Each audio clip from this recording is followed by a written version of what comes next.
तो आप देख सकते हैं ये नया मंदिर बन रहा है, जो राम मंदिर बन रहा है, लिखा हुआ है श्री राम जन्मभूमि। शरद जी, यहाँ पर पहले कुछ और हुआ करता था, जो 6 दिसंबर 1992 को जिसे गिरा दिया गया। आप उसके साक्ष्य रहे हैं, आपने देखा है वो समय। किस तरह की यादें इस वक्त आपके दिमाग में हैं, तब और आज को अगर मिला दीजिए तो? आज ये जितनी ऊंचाई पर है, उस समय यहाँ पे एक टीला होता था, जिस समय इस टीले के ऊपर वो एक ढांचा बना था, जिसे लोग राम जन्मभूमि मंदिर कहते थे, कुछ लोग उसे बाबरी मस्जिद कहते थे। और यहाँ पे जहाँ पे हम लोग खड़े हैं, यहाँ पे लोहे की ऊंची बैरिकेडिंग थी। जैसे ये आज छोटी सी बैरिकेडिंग दिख रही है, हाँ। उस समय करीब 10-12 फीट ऊंची बैरिकेडिंग थी।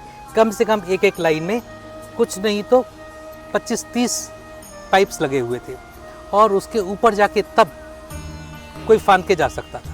लेकिन लोगों ने वो पाइप तोड़े और उन पाइप तोड़ के उस ढांचे को गिरा दिया। पाइपों से मार मार के, फावड़े भी थे, गेती भी थी, और वो अपने हथौड़े भी थे। और ये इधर जो दिख रहा है, ये ऊंचा स्ट्रक्चर, ये परिक्रमा मार्ग था, और इसके पीछे परिक्रमा मार्ग और इसके बीच में खेत थे, सरसों के खेत थे। और इन्हीं सब जगह पे, यहाँ पे मानस भवन मंदिर होता था, सीता रसोई होती थी, इन सब जगहों पे पत्रकार थे मानस भवन मंदिर में, और उन पे हमला किया गया। मतलब 3-4 घंटों में, जो इतना पुराना 150 साल का विवाद था, वो मुश्किल से 3-4 घंटों में गिरा दिया गया। 6 दिसंबर 1992 को करीब 10 बजे शुरुआत हुई थी, 10, साढ़े 10, 11 बजे, और 2:30-3 बजे पहला उसका गुंबद गिरा, 3:30-4 बजे दूसरा गुंबद गिरा, 5:30, साढ़े 5, 6 बजे तीसरा गुंबद, और ख़त्म हो गया। उसके बाद जी नहीं बताइए आप। उसके बाद 2 दिनों तक यहाँ पर समतलीकरण का काम होता रहा।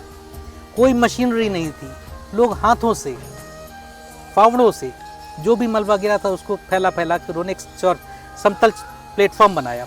उस प्लेटफॉर्म के ऊपर अगले 2 दिनों के अंदर एक छोटा सा मेकशिफ्ट टेम्पल बनाया। अच्छा।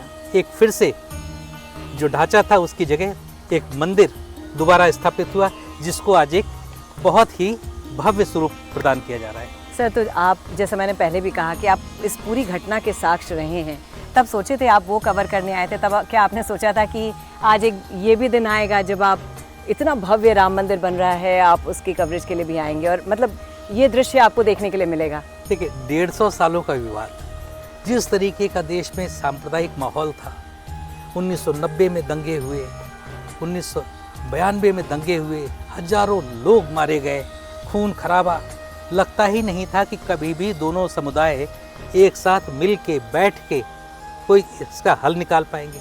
मुझे तो लगता था इसका कभी कोई हल निकलेगा ही नहीं, ये बनने वाला नहीं था। लेकिन इस सुप्रीम कोर्ट के फैसले के बाद सारी दोनों समुदाय माने, और आज ये भव्य मंदिर तैयार हुआ है। चलिए, तो अब उम्मीद की जा रही है 22 जनवरी को इसकी प्राण प्रतिष्ठा की जाएगी, तो हम लोग को भी बस उसी दिन का इंतज़ार है। आज मुझे देखकर लग रहा है कि उस दिन जिस तरीके से यहाँ पे कुछ नहीं दिख रहा था, सिर्फ लोगों के सर दिख रहे थे, इतनी भीड़ थी, आज सुनसान है, सिर्फ कंस्ट्रक्शन है, कुछ वर्कर्स दिख रहे हैं। लेकिन मुझे पूरी उम्मीद है 2.5 से 2.5 महीने के बाद जब यह परिसर जनता के लिए खुल जाएगा, तो फिर यहाँ पे इतनी भीड़ होगी कि लोगों के सिर्फ सिर ही सिर दिखाई देंगे। बिल्कुल।